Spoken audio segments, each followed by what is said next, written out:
तो welcome to my YouTube channel SP mathematics. दोस्तों, आज हम आप लोगों का क्रैश कोर्स का प्रैक्टिस टेस्ट हम लाए हैं, जो कि क्लास 10th के लिए है। यहाँ पर आप लोगों के सामने दिख रहा होगा क्वेश्चन नंबर 1, 92/115 का सरलतम रूप क्या होगा। ठीक है, इसको कटाने पे 4/5 आ रहा है, तो इसका प्रश्न नंबर 1 हो जाएगा।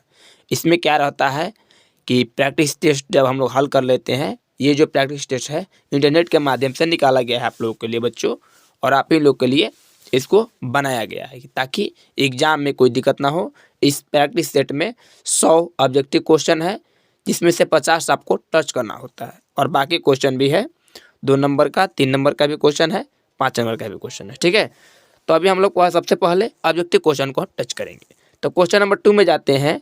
2 परिमेय संख्याओं के बीच अधिकतम कितनी परिमेय संख्या हो सकती है। ठीक है, 2 परिमेय संख्याओं के बीच अनंत परिमेय संख्या हो सकती है। निम्नलिखित में किसका दशमलव प्रसाद शांत है। दशमलव प्रसाद शांत तो हम उसे कहते हैं जो कि कटाने पे कट जाता है। ठीक है दोस्तों, तो 3 नंबर का आपका हो जाएगा सी, इसको कटाने पे कट जाता है। ठीक है, अभी हम केवल आंसर ही चर्चा करेंगे, और बाकी आप लोगों को विस्तार से एक वीडियो हम बनाएंगे, जिसका पूरा सोल्यूशन आप लोगों को वीडियो में दिया रहेगा। ठीक है, सभी को विस्तार से 1 नंबर 2 नंबर करके हम विस्तार से सभी को बना करके आप लोगों के सामने उसको समझाएंगे। अभी हम केवल इसके आंसर का ही चर्चा करेंगे। आप लोग आंसर कमेंट बॉक्स में भी कर सकते हैं कि आपका आंसर सही है कि या फिर गलत है। ठीक है, बहुपद dy² plus by plus a के शून्यकों का गुणनफल होगा। अगर आप चाहेंगे तो आप लोग अपने कमेंट बॉक्स में भी, इस कमेंट बॉक्स में भी आप लोग कमेंट कर सकते हैं। हम आप लोगों को इस प्रैक्टिस सेट का मॉडल पेपर का आप लोगों को एक PDF भी दे देंगे। ठीक है, जो कि एक लिंक के माध्यम से डिस्क्रिप्शन बॉक्स में डाल देंगे। आप लोग इसका PDF भी ले सकते हैं। ठीक है, तो बहुपद dy² plus by plus a का संयोगों का गुणनफल क्या होगा। ठीक है, तो यहाँ पर गुणनफल की बात आती है। ठीक है दोस्तों, अगर गुणनफल की बात आती है तो यहाँ पर आपका आंसर हो जाएगा डी में आ जाएगा, 1/d। ठीक है, अगर ठीक है, अब क्वेश्चन नंबर 5, √18 का परमेयीकरण गुणांक क्या है। तो आपका आंसर हो जाएगा डी, √18। सबसे छोटी अभाज्य संख्या है, सबसे छोटी अभाज्य संख्या है जो जिससे हम लोग भाग नहीं लगा सकते हैं, तब छोटी अभाज्य संख्या 2 है। यदि a बराबर b की प्लस r, जहां a और b धनात्मक पूर्णांक हो तो। ठीक है, यहाँ पर आप लोगों को आंसर को चूज करना है, तो आपका ऑप्शन नंबर हो जाएगा r।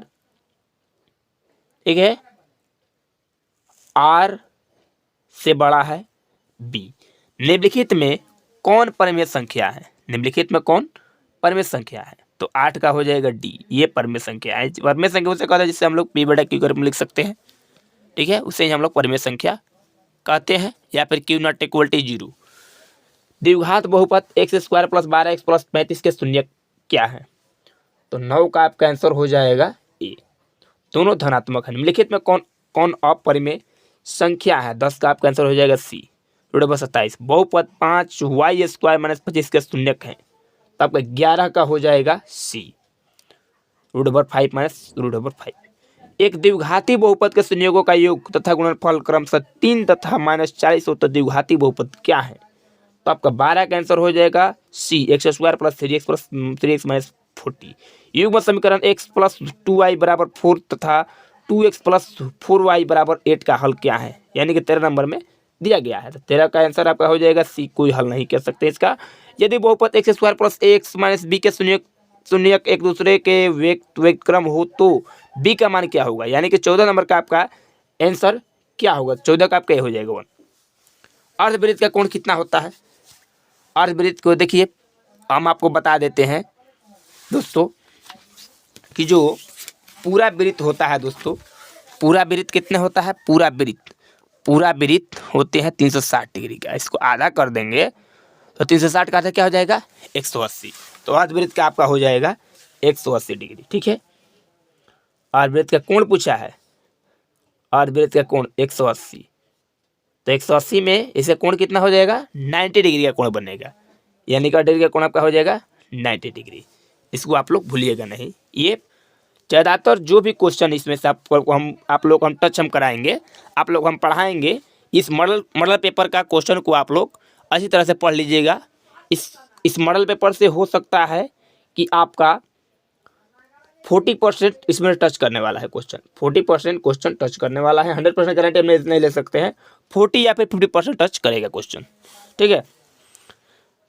16 नंबर क्वेश्चन, द्विघात समीकरण ax square plus bx plus c बराबर 0 जहां a नॉट इक्वल 0 का वास्तविक मूल्य नहीं है यदि, यहाँ पर आपका आंसर क्या होगा? 16 का आपका आंसर हो जाएगा D, B square minus 4ac बराबर 0। अब 17 नंबर क्वेश्चन, यदि अल्फा तथा बीटा समीकरण 2x square minus x minus 6 बराबर 0 का मूल हो तो 1 में अल्फा प्लस 1 में बीटा का मान क्या हो जाएगा? ठीक है दोस्तों, तो जब आप लोग इसको बनाइएगा तो आपका आंसर हो जाएगा 17 का डी -1/6। ठीक है दोस्तों, अब हम लोग क्वेश्चन नंबर 18 पर आते हैं। देखिए दोस्तों, इस वीडियो को आप लोग पूरा देखिएगा कि ताकि पूरा देखिएगा तो आप लोगों को पूरा प्रॉफिट हो सके। ठीक है, क्वेश्चन नंबर 18, समानांतर श्रेणी -4, 4, 11, 18 का 21वां पद है तो आपका 18 का आंसर हो जाएगा डी 137। निम्नलिखित में से कौन सा द्विघात समीकरण है? तो आपका 19 का हो जाएगा ए। अभी हम आप लोगों के सामने 50 केवल टच करेंगे क्योंकि दो नंबर का 3 नंबर का क्वेश्चन हम बनाने को समझाने वाले हैं, इसलिए हम इसका पीडीएफ आप लोगों को डिस्क्रिप्शन बॉक्स में पीडीएफ का लिंक दे देंगे। आप लोग उस लिंक के माध्यम से आप उस पीडीएफ को लोड कर सकते हैं टीच माइंड ऐप से। ठीक है, निम्नलिखित में कौन सा द्विघात समीकरण है? 19 का आपका आंसर हो जाएगा ए, x³ माइनस एक्स स्क्वायर बराबर x माइनस 1 क्यू। समानांतर श्रेणी 80 से 76, 72, 68 का कौन सा पद 0 है? तो आपका 20 का आंसर हो जाएगा बी 21वां पद। यदि समांतर श्रेणी का सामान्य पद 6 - 4n है तो इसका सार्वंतर होगा, सार्वंतर डी होता है। ठीक है, टी का आपका हो जाएगा n2 - n1, तो आप लोग उसको बना सकते हैं। ठीक है, तो 21 का आपका आंसर हो जाएगा सी -4। निम्नलिखित में कौन समानांतर श्रेणी है? समांतर श्रेणी का आप लोग यहाँ पे पहचान करना है उसका, इसमें से समांतर श्रेणी आपका आंसर हो जाएगा ऑप्शन नंबर सी। मूल बिंदु का नियतांक होता है 0, 0, आपका आंसर हो जाएगा डी। ठीक है दोस्तों, यदि त्रिभुज ए बी सी सर्वांग सम त्रिभुज पी क्यू आर तथा क्यू बटा में आर बराबर 2/3 तो एरिया त्रिभुज P Q R area of त्रिभुज ए बी सी, यानी कि एरिया मतलब होता है क्षेत्रफल, तो आपका आंसर हो जाएगा दोस्तों 2/3 है तो 2 का स्क्वायर क्या हो जाएगा? 2 का स्क्वायर 2 दूनी का 4, 3 का स्क्वायर 3 का 9, तो आपका एरिया मतलब होता है क्षेत्रफल, तो आपका हो जाएगा 4/9 इसका आंसर हो जाएगा। ठीक है दोस्तों, इस तरह से बनेगा। अब 25 दिया है, दी गई आकृति में एक्स का मान बताना है, तो आप लोग को मालूम है दोस्तों कि तीनों कोण का मान होता है 180, तो 6 × 5 = 11 यानी कि 110 हो रहा है, तो आपका 180 में से 110 घटाएंगे तो आपका आंसर हो जाएगा 70 डिग्री, ऑप्शन नंबर सी। बिंदुओं आर 06 तथा एस 80 को मिलाने वाले रेखाखंड के मध्य बिंदु के नियामक हैं, तो आपका आंसर हो जाएगा क्वेश्चन नंबर 26 का डी 43। बिंदुओं 4, 6, 8, 8, 2 के बीच की दूरी, तो दूरी निकालने के लिए दूरी सूत्र आपका लगता है त्रिभुज का। ठीक है, तो उस त्रिभुज के सूत्र को हम आप लोगों को बता देंगे सही से, उसका एक अलग से वीडियो हम बना देंगे। तो आपका 27 का आंसर हो जाएगा 4√2 इकाई। ठीक है दोस्तों, अब यहाँ पर दिया गया है sine 60 degree plus cos sine square 60 degree plus cos square 60 degree बराबर क्या होगा? ठीक है, तो साइन 60 का साइन 60 का मान यहाँ पर रख देना है और कोस 60 का मान यहाँ पर रख देना है, उसको स्क्वायर कर देना है, तो आपका आंसर हो जाएगा 28 का सी 1। एक रेखीय, अब यहाँ पे आपका दिया है 19 नंबर क्वेश्चन। ठीक है दोस्तों, 19 नंबर, एक रैखिक समीकरणों का युग्म संगत हो तो रेखाएं होगी, हमेशा क्या होगी? रेखाएं युग्म होगी, तो आपका आंसर हो जाएगा प्रतिच्छेदी तथा संपाती। बिंदु -6 -5/2 किस पाद में स्थित है? तो माइनस किस में है? प्रथम में है कि द्वितीय में है कि तृतीय में है, उसका आप लोग को चयन करना है, तो आपका आंसर हो जाएगा सी तृतीय में। त्रिभुज पी क्यू आर में भुजा क्यू को बिंदु एस तथा इस प्रकार बढ़ाया गया है कि कोण पी क्यू आर बराबर 120 डिग्री और कोण पी क्यू आर डिग्री, तो पी क्यू आर बराबर क्या होगा? ठीक है, तो आपका आंसर आप लोग को बताना है, तो आपका आंसर हो जाएगा 31 नंबर का बी 57 डिग्री। यदि किसी त्रिभुज के कोण को समद्विभाजक विपरीत भुजा को समद्विभाजित करता है तो त्रिभुज होगा। तो आपका आंसर हो जाएगा 32 का डी, समकोण। त्रिभुज ए बी सी में डी ई समानांतर बी सी तथा ए डी बटे में डी बी, यानी कि ए डी बराबर 2 और डी बी बटे में 3। तो ए ई और ई सी का मान बताना है। तो आपका 33 का आंसर हो जाएगा बी, 2 बटा में 3। आपका क्वेश्चन नंबर 34 पे हम लोग आते हैं। यदि त्रिभुज ए बी सी तथा डी ई एफ में ए बी बटे में डी ई बराबर बी सी बटे में एफ डी में समरूप होगी। समरूप कौन सा कोण होगा? ठीक है, समान रूप का। तब 34 का आपका आंसर हो जाएगा दोस्तों सी, बी बराबर डी कोण समरूप हो जाएगा। दी गई आकृति में पी क्यू ओ केंद्र वाले वृत्त की स्पर्श रेखा है। यदि ओ क्यू बराबर 3 सेमी, पी क्यू बराबर 4 सेमी है तो ओ पी बराबर क्या हो जाएगा दोस्तों? तो आपका 35 का आंसर हो जाएगा ऑप्शन नंबर सी, 5 सेमी। एक्स अक्ष से बिंदु पी ए 12 की दूरी है। तो आपका आंसर हो जाएगा 236 का बी, 12 इकाई। वृत्त के किसी बिंदु पर खींची गई स्पर्श रेखा और उस बिंदु से जाने वाले त्रिज्या के बीच के कोण को हम लोग क्या कहते हैं दोस्तों? तो हो जाता है 90 डिग्री का हो जाता है। ठीक है दोस्तों, दी गई आकृति में टी पी तथा टी क्यू 2 स्पर्श रेखाएं ओ केंद्र वाले वृत्त का इस प्रकार है कि पी टी क्यू बराबर 50 डिग्री, तो पी क्यू ओ आपका क्या हो जाएगा? तो आपका 38 का आंसर हो जाएगा दोस्तों ए, 130 डिग्री सेंस। ठीक है, 39 नंबर दिए गए समीकरण त्रिभुज पी क्यू आर में कोण पी आर क्यू बराबर थीटा, पी क्यू बराबर 3 सेमी तथा पी आर बराबर 6 सेमी, तो थीटा बराबर क्या हो जाएगा? तो आपको 39 का आंसर हो जाएगा 30 डिग्री। यदि tan ए बराबर 3 बटा में 4 तो cos ए बराबर क्या हो जाएगा? tan का हो जाता है आधार बटा में आधार, लंब बटा में आधार हो जाता है, तो cos का क्या हो जाएगा? ठीक है, आधार बटा में लंब हो जाएगा, इसके यानी कि 4 बटा में 3। यहाँ पे आप लोग को देख करके बना लेना है। ठीक है दोस्तों, तो 4 बटा में 3 कहाँ दिया है? सॉरी, tan है, एक cos है, तो tan का आपका हो जाता है आधार बटा में लाल बटा में का हो जाता है, लाल बटा में का। तो लंब बटा में आधार आपका होता है tan का, और cos का हो जाता है आधार बटा में कोण। तो आपका कोण निकाल करके यहाँ पे बना देना है। ठीक है, तो आपका 40 नंबर का आंसर हो जाएगा दोस्तों बी, 4 बटा में 5।